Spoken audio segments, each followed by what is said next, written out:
All right, guys, so this is the project manager dashboard. Like I mentioned earlier, there is a professional and a personal one. They're almost the exact same. I'm just going to show you kind of what that looks like. So these are examples. I'm going to leave these examples for you, but you ultimately you're going to change these and make them however you want. But basically, this is for if you have clients at work or like a book of business, just managing multiple different projects, and this is kind of all your. This is where you would input them here, okay? And if we scroll down a little bit, so actually just for context, I picked sports leagues, so MLB, NHL, NFL. Just pretend that these are my clients at work. I manage all these companies. I offer some software as a service, and this is my portfolio. So here is the same thing as above, this project section, except it's just a table view. It's the exact same layout.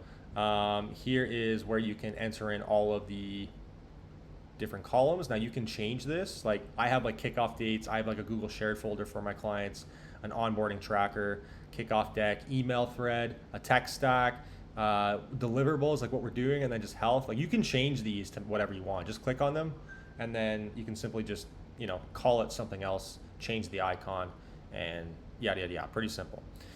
But these are the clients I have. If you want a new client, you just click new page, call this, I don't know, Samsung, for example.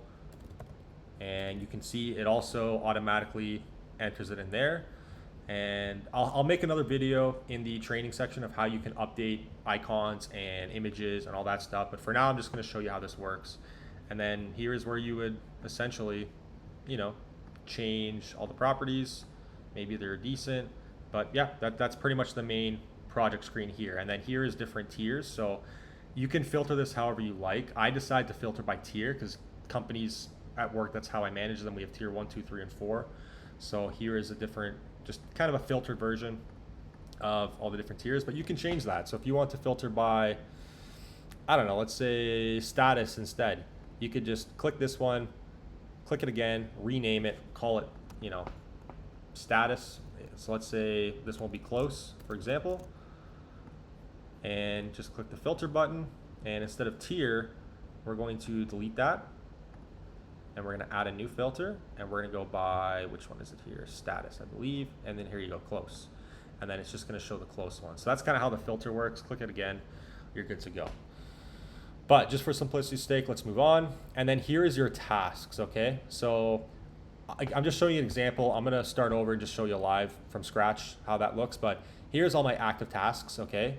So same thing, I have priority, high, medium, or low. Status, is it in progress? Is it not started, or is it complete, or even on the back burner? I have different tags, and you can modify these as well. Excuse me. And then I have who's it assigned to. So if this is a team, I might have different team members working on this, Amanda, Jessica, and I can just tag this, whoever's working on what. And then if there's a link, like if you guys are using Asana, for example, like some tracking software, and there's like a specific task link, you can easily link it there. And then same thing, start date, end date. Let's just say I finished August 8th. You can see here total days automatically for it'll filter for 15 days. So that's how this board here works as well. Once you mark something as complete, so let's just take this NHL new pop-up as an example.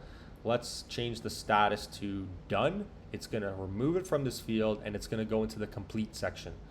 Okay, so all of the completes will show up here, the date and everything. And then if something's on the back burner, let's say you're working on this merge tags with FIFA task, like you can call it whatever you want, really.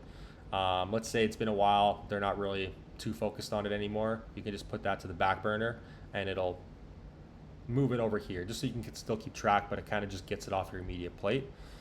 And then here are some graphs as well. This is kind of just bonus. You can kind of see, all the completed tasks and what company it was for, and the ones in progress, as well as a chart. Now, you're not going to be able to use these if you don't pay for Notion Pro plan. I think it's like $10 a month. I did mention that in the video as well, just before you guys onboarded, but so if you don't have the Pro plan, it's just going to show like blank saying you need to upgrade. And then once you do upgrade, like it's $10 a month, you'll be able to see all of these automatically sub in for you. So I left them in there just in case you guys do upgrade at some point, but you really don't need it at the beginning. This is just, I don't really even use this. It's just bonus just to see like a visual as to who's taking up all my time. Like we can see here, MLR and World Poker Tour, they're taking up a lot of tasks, as you can see. And then NCL and Samsung, there's barely anything. So it's just more so for a visual purpose. But how about we start from scratch here? So I'm just going to delete these. I'm going to delete all the completed. Actually, you know what? I'm not going to delete these because I do want to keep these in here for now. But let's just say it's a new task, okay? So all these are currently in progress. Let's say I met with FIFA this morning, and so I would select FIFA. Where are they? Boom. And then the task could be updates, their website. And this is, I'd say it's high priority. They got to get this done by tomorrow.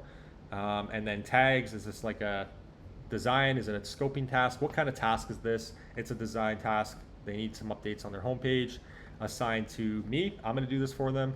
There's a link, paste it there, and start date August 2nd. So now it's like in front of my face. I know that this has to get done. I don't have to worry about writing it down somewhere else. It's right here in front of my face. I have to make sure this gets done. And then, like I said earlier, once it is done, let's say I get it done the same day, I would just put August 2nd, and I would go status to done. Boom, off my plate. And that's kind of how you're going to do this, okay? So it's the same thing with the personal project manager sheet. I'll show you in a second, but that is, for the most part, how it works. And then here on the left, you just have maybe some like minor to do things. Like this is internal, not related to clients. Like I got to do some launch forms for these 2 clients. I have to update the Asana board. I already did that, include a survey, and then just PTO for August. And then just some learning, you know, like what do you want to learn better at your job? You can just kind of mark this down here to keep you organized. And then here is any links that you want to have. Word docs, pitch decks, help docs, other. You could put that there to keep you nice and organized. But yeah, this is pretty much the sheet, the project manager sheet. This is probably my favorite dashboard out of all of them. I use this on a regular basis, and I'll kind of just show you the personal one as well. It's for the most part the same thing. As you can see here, you know, instead of clients, this is just projects like renovating your kitchen, working on the man cave, career development, your debt payoff plan, you're writing a book, and same type of things. Here's the projects. Here is the active task section, and then if you do pay for Pro Plan, you can see just a visual of it as well. So hope that helps. Again, this is pretty straightforward. Let me know if you have any questions, and I'll see you in the next video.